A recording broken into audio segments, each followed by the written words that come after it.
Well, hey guys, just wanted to make a really short video and discuss the relationship between the book of Deuteronomy and the book of Daniel and the Babylonian exile. Now, I know some of us may be asking, why are we reading Deuteronomy if we're studying Daniel? I mean, why are we going all the way back to Moses?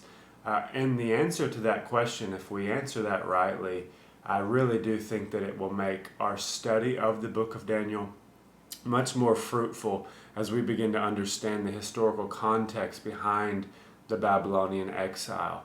Now, the book of Deuteronomy, just in short, is an extrapolation of God's commands to the children of Israel at Sinai. And Moses gives the book of Deuteronomy to the children of Israel just before they cross over into the land that the Lord had promised their fathers to give them. And it's the covenant stipulations of the way that they were to live in the land and worship their God. And as you've probably already been seeing over and over and over as we've been reading in Deuteronomy, the message is really very clear.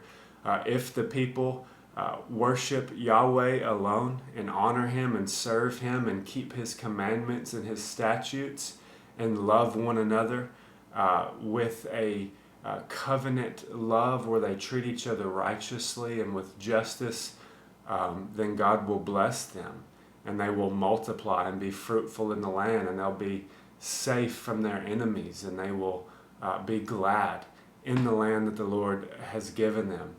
However, if they do not worship the Lord alone, if they turn away from Him and worship other gods, if they become like the other nations surrounding them and treat one another with injustice and unrighteousness, if they slander one another and harm one another and take advantage of the poor for gain, then God is very clear that He will not bless them in the land, but rather send them out of the land. And also in the book of Deuteronomy, it's very important. In chapter 17, we get what a king is supposed to look like. So Moses tells the people what a godly king should be doing and the characterization of a godly king that would reign over the people of Israel. And so we'll see next week as we begin to read 1st and 2nd Kings that immediately after Solomon, the people begin to break the covenant and the kings begin to break the covenant. And there's idolatry, and the people turn away from the Lord and they begin to worship Baal and other gods. And the kings, rather than walking after Deuteronomy 17, they begin to walk after their own ways and worship other gods. And God will begin to send the children of Israel prophets.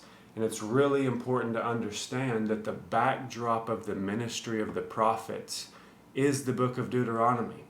So when you're reading the prophets, when you're reading Isaiah or Jeremiah or Ezekiel, you really can pick up on how they point the people back to covenant faithfulness. And their criticisms and their rebukes of the people are idolatry and social injustice within the covenant community. The people have turned away from worshiping the Lord, and they have begun to wrong each other and take advantage of one another and treat each other with injustice. And the prophets come and they point people back to covenant faithfulness, but they also warn the people and they prophesy of God's judgment if they remain in disobedience. And so God gives the children of Israel hundreds of years, and we'll see throughout the books of the kings that God will raise up good kings, but for the most part, the people continue to disobey, and they continue to break God's covenant and to turn away from Him and to be given to idolatry. And it's to the point to where God will actually He will raise up Nebuchadnezzar in a pagan nation in Babylon, and He will bring them in to Judah to Jerusalem, to destroy the temple and to bring the people into exile. All because they refused and were unable, because of their hardness of heart, to keep His covenant and to obey Him in the land. And so that's where we are in the book of Daniel. The children of Israel have been exiled out of the land that God promised their fathers, and they now find themselves in the midst of a pagan nation. And we'll continue to see that Daniel and his friends teach us how to remain faithful in Babylon. And so as you're reading these passages in Deuteronomy, and especially next week in 1st and 2nd Kings, really try to make these connections between what God has commanded and how the children of Israel constantly fall short and constantly break the covenant.